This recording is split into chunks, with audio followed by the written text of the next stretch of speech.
सभी को नमस्कार। तो चलिए आज के वीडियो में मैं आपको बताऊंगी कि आप नई प्रेग्नेंट को कैसे ऐड करेंगे और उन्हें टीएचआर कैसे देंगे। तो प्रेग्नेंट महिला को ऐड करने के लिए मैं यहाँ बेनिफिशरीज़ पर जाऊंगी और बेनिफिशरीज़ पर जाने के बाद हमारे पास बेनिफिशरी को ऐड करने के लिए दो ऑप्शन रहते हैं। एक तो हम यहाँ प्लस पर जाकर जिस भी कैटेगरी के लाभार्थी को ऐड करना चाहते हैं हम सिंपली उस पर क्लिक करेंगे, वरना आप जिस भी कैटेगरी में महिला को या बच्चों को ऐड करना चाहते हैं आप उस कैटेगरी पर जाएंगे। जैसे हम यहाँ पर प्रेग्नेंट महिला को ऐड करना चाहते हैं तो हम यहाँ पर प्रेग्नेंट विमेन पर जाएंगे और यहाँ पर जाने के बाद हम न्यू रजिस्ट्रेशन पर जाएंगे और यहाँ पर जाने के बाद ये इंस्ट्रक्शन दी हुई हैं तो हम यहाँ पर प्रोसीड पर जाएंगे और प्रोसीड पर जाने के बाद हम सबसे पहले महिला का आधार नंबर डालेंगे, फिर मोबाइल नंबर डालेंगे। तो चलिए मैं महिला का आधार नंबर डालती हूँ और फ़ोन नंबर डालती हूँ। आधार नंबर और मोबाइल नंबर डालने के बाद हम प्रोसीड करते हैं और प्रोसीड करने के बाद आप देखेंगे यहाँ पर एलिजिबिलिटी क्राइटेरिया को चेक किया जा रहा है और इस नंबर पर जो नंबर हमने डाला है इस नंबर पर ओटीपी जाता है। तो चलिए हम रिक्वेस्ट ओटीपी करते हैं और ओटीपी करने के बाद हम लाभार्थी से ओटीपी लेते हैं और हमारा ओटीपी केवल 5 मिनट के लिए ही वैलिड रहेगा। तो चलिए हम लाभार्थी से ओटीपी लेकर ओटीपी डालते हैं। लाभार्थी से ओटीपी लेने के बाद हमने ओटीपी डाल दिया है। अब हम इसे वेरीफाई करते हैं और वेरीफाई करने के बाद आप देखेंगे कि हमारे पास मैसेज आता है beneficiary is eligible for registration. तो चलिए अब हम बेनिफिशरी का रजिस्ट्रेशन करते हैं यानी कि ई-केवाईसी करते हैं और इसके लिए लाभार्थी का फ़ोन उनके बिल्कुल पास होना चाहिए ताकि ओटीपी जब भी जाए वो तुरंत हमें दे दें और हम उनकी ई-केवाईसी कर सकें। और अब ओटीपी जो नंबर उनका आधार से लिंक है उस पर जाएगा। तो चलिए हम प्रोसीड टू ई-केवाईसी पर करते हैं। प्रोसीड टू ई-केवाईसी पर जाने के बाद हमारे पास कुछ इस तरह का इंटरफेस आता है। तो हम यहाँ पर पहले लाभार्थी का आधार नंबर डालते हैं, फिर ये कैप्चा कोड डालेंगे। आधार नंबर और ये कैप्चा कोड डालने के बाद हम नेक्स्ट करेंगे और नेक्स्ट करने के बाद लाभार्थी के आधार रजिस्टर्ड मोबाइल नंबर पर ओटीपी गया है। तो चलिए हम ओटीपी लेकर ओटीपी दर्ज करते हैं और आप यहाँ पर ध्यान दें हमारा ओटीपी केवल 10 मिनट के लिए ही वैलिड रहेगा। तो आप जितना जल्दी हो सके ओटीपी को दर्ज करें। तो चलिए हम ओटीपी दर्ज करते हैं। हमने लाभार्थी से ओटीपी लेकर ओटीपी दर्ज कर दिया है। तो चलिए अब हम कंटिन्यू करते हैं और कंटिन्यू करने के बाद आप देखेंगे अभी यहाँ पर प्रोसेसिंग हो रही है। तो आप यहाँ से इसे अलाउ करें और अलाउ करने के बाद हमारी रिक्वेस्ट अभी कंप्लीट हो जाएगी, यानी कि हमारा जो ई-केवाईसी का प्रोसेस है वो हमारा कंप्लीट हो जाएगा। अब हम यहाँ पर जो हमें इनका सेकंड स्टेप है यानी कि फेस कैप्चर, अब हमें इनका फेस कैप्चर करना है। तो अब हम प्रोसीड टू फेस कैप्चर पर जाते हैं और इनका फेस कैप्चर करते हैं। तो चलिए हम प्रोसीड टू फेस कैप्चर पर जाते हैं और प्रोसीड टू फेस कैप्चर पर जाने के बाद आप देखेंगे कि हमारे पास इनकी ई-केवाईसी फ़ोटो ऑटोमेटिकली आ जाती है।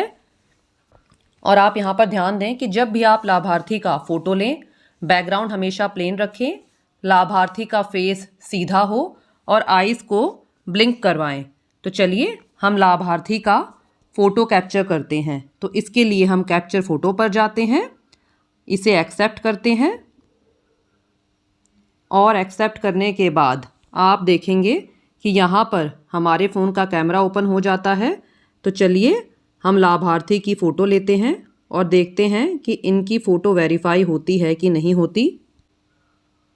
अभी इमेज की प्रोसेसिंग हो रही है और हम देखते हैं कि इनकी इमेज वेरीफाई होती है कि नहीं होती। आप देखेंगे कि हमने इनका फ़ोटो कैप्चर कर लिया है और यदि आप फ़ोटो दोबारा से लेना चाहते हैं तो आप यहाँ पर रीकैप्चर फ़ोटो पर जाएंगे और यदि आपको फ़ोटो सही लगती है तो आप फ़ोटो को वेरीफाई करें। तो चलिए हम वेरीफाई फ़ोटो करते हैं और वेरीफाई फ़ोटो करने के बाद आप देखेंगे कि इनका फेस वेरिफिकेशन सक्सेसफुल हो गया है। अब हम इनका रजिस्ट्रेशन करते हैं। तो रजिस्ट्रेशन करने के लिए हम यहाँ पर कंटिन्यू रजिस्ट्रेशन पर जाते हैं और हमसे जो भी डिटेल्स मांगी जाती हैं हम उन डिटेल्स को फिल करते हैं। तो चलिए हम इनका रजिस्ट्रेशन करते हैं। तो चलिए हम इनकी डिटेल्स फिल करते हैं। नेम इन योर लैंग्वेज, तो आप यहाँ पर जो इनका नाम है वो लिख दें। इनके हस्बैंड का नेम है अरुण, तो हम इनके हस्बैंड का नेम लिख देते हैं। यहाँ पर है कैटेगरी, तो इनकी कैटेगरी है अदर। रेजिडेंट टाइप, यानी कि यहाँ पर ये परमानेंट हैं कि टेम्परेरी हैं, तो यहाँ पर ये परमानेंट हैं। और यहाँ पे इनकी LMP की डेट डालनी है, तो इनकी LMP की डेट है 17/11/25। तो हम यहाँ पर नवंबर में गए और यहाँ पर 17/11/25 LMP डाल दी। और हमसे यहाँ पर पूछ रहा है कि इज़ दिस फर्स्ट प्रेगनेंसी, क्या ये इनकी पहली प्रेगनेंसी है? तो नहीं, ये इनकी दूसरी प्रेगनेंसी है, तो हम यहाँ पर इसे नो करते हैं। Has there been a miscarriage before, यानी कि क्या इनको पहले मिसकैरेज हुआ है? तो नहीं हुआ, तो हम यहाँ पर इसे नो करेंगे। और यहाँ पर आपको जो इनकी फर्स्ट ANC है, यानी कि एंटीनेटल चेकअप की डिटेल्स हैं, आपको वो डालनी है। हालांकि ये कंपलसरी नहीं है, ऑप्शनल है, लेकिन फिर भी हम ये सभी डिटेल्स डालेंगे। आप यहाँ पर ध्यान दें, जिन पर भी स्टार मार्क्स होता है हमारी वो चीज़ें भरनी मैंडेटरी होती हैं, लेकिन फिर भी हम अपनी सहूलियत के लिए सभी डिटेल्स फिल करते हैं। तो यहाँ पर इनकी फर्स्ट ANC की डेट है 2/1/26, यानी कि 2 जनवरी 2026। तो हम यहाँ पर इसे फिल कर देते हैं।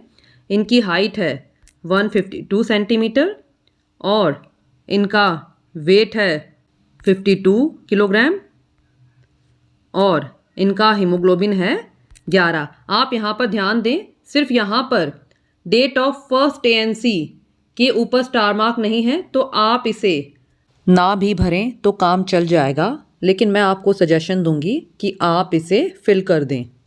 तो आप यहाँ पर सभी डिटेल्स फिल करने के बाद इसे सबमिट करें। और आप यहाँ पर ध्यान दें, रजिस्ट्रेशन को कंप्लीट करने के लिए जो हमारी वर्कर हैं उनके मोबाइल नंबर पर OTP जाता है, तो हम उनसे OTP लेकर OTP दर्ज करेंगे। तो चलिए हम जो वर्कर के पास OTP गया है उसे डालते हैं और OTP डालने के बाद हम इसे वेरीफाई करते हैं।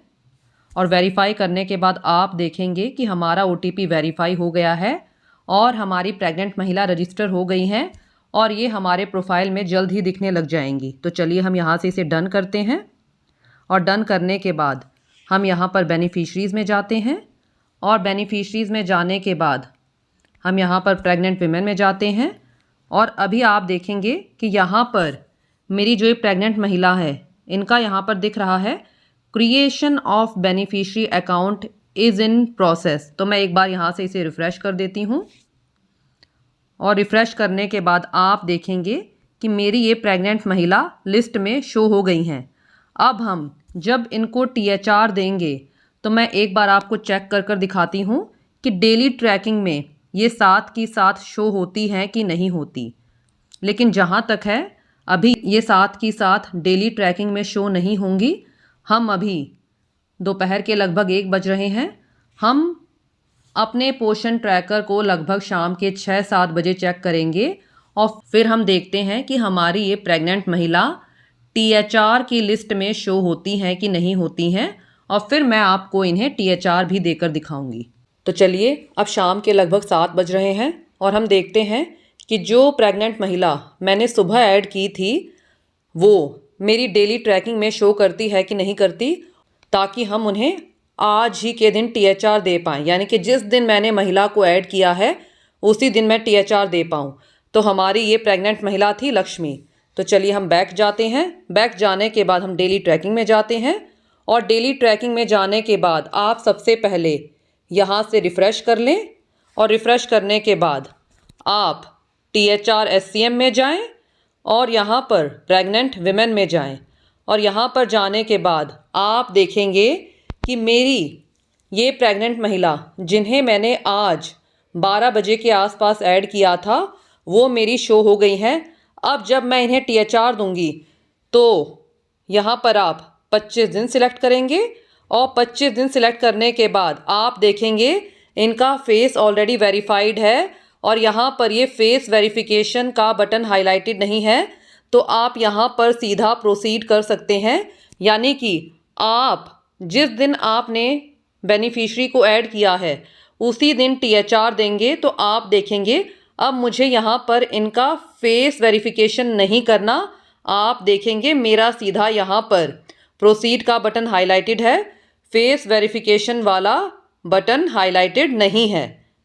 तो मैं यहाँ पर प्रोसीड पर जाऊँगी और प्रोसीड पर जाने के बाद आप देखेंगे कि महिला को, यानी कि जो प्रेग्नेंट महिला मैंने आज 12-1 बजे के आसपास ऐड की थी, उनको डेली ट्रैकिंग में मैंने जब THR दिया तो मुझे वहाँ पर उनका फेस कैप्चर करने की ज़रूरत नहीं पड़ी।